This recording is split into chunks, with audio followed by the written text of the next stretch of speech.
Alex Van Pelt talked about how Amari Cooper has been able to be productive with so much attention of the defense being focused on him, as well as kind of getting those other receivers involved. Well, for starters, he has to be patient, I think, and he has been. The last throw to him in the game was something that those guys came up with on the sideline.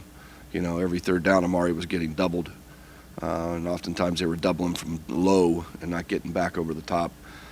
So those guys saw that on the tape and brought it to our attention. We dialed it up and drew it up real quickly on the sideline and then executed it in the next drive. So finding ways just to find balls for him, you know, whether it's moving around, putting him in motion, hiding him in the backfield, whatever we need to do. But very productive player for us.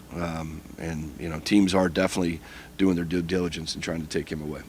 Well, anytime you double one guy, you're going to have to single some other guys up. So we got to win our one-on-ones there. You know, Elijah's done some really good things for us as well. Said just really getting into it now. Expect to see him have some more productivity. And then Dave, I mean, Dave's playing at an elite level right now from the tight end position, both in the run and the pass game. So finding ways to spread the ball, using the backs more in the pass game, all that's available. So, Quincy, how do you unlock David Njoku and Elijah Moore? That's a big question. I mean, it sounds like if the Browns could put Amari Cooper in a different number jersey to hide him from the defense, they'd try that. Yeah, I think a lot of getting David and Elijah Moore back involved in his offense has a lot to do with just having stability and comfort at the quarterback position.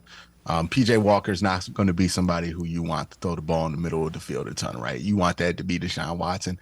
And look, David Njoku's not going to be wide open. You're going to have to give him a chance to make some plays in the middle of the field. You know, remember when he used to throw these seam shots back when Baker was confident and young?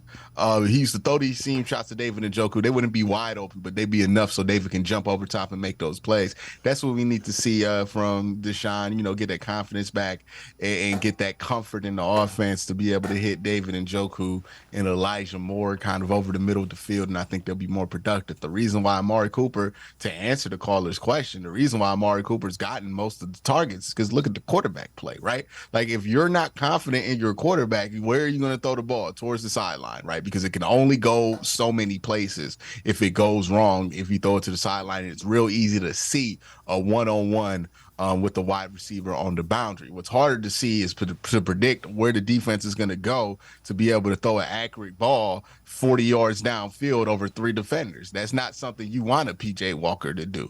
So, yeah, I think that has a lot to do with it, getting better at quarterback, getting healthy at quarterback, and getting more consistent and comfortable with your quarterback. Well, I'm just going to do a lot to unlock David Njoku and Elijah Moore, because with David Njoku right now, all they've been able to do is throw him screens and get him the ball, you know, in all these specialized ways. Now I think they're going to try to get him involved in the offense, in the structure of the offense, and the same thing with Elijah Moore, because they've been having to do similar things with him. So it's about getting guys involved within that structure of the offense like Amari is right now, and that's going to come with time, comfort, and stability at quarterback. Have you lost any of your confidence in Elijah Moore, or is it a function of quarterback play again? Because you haven't had Deshaun Watson. I mean, whenever you don't see it for 8 weeks straight, there's going to be a loss in confidence in that player, right? Until he starts to be productive again. So there is that. Like David Njoku hasn't been involved in the structure of the offense, but when they've designed stuff for him, he's still been very, very successful for this team. That hasn't really been the case for Elijah Moore, where we're complaining about the specialized ways in which they give him the ball. So yeah, your confidence isn't going to be as high about him as it was coming into the season. But if he has two good games back to back, I think that all goes away.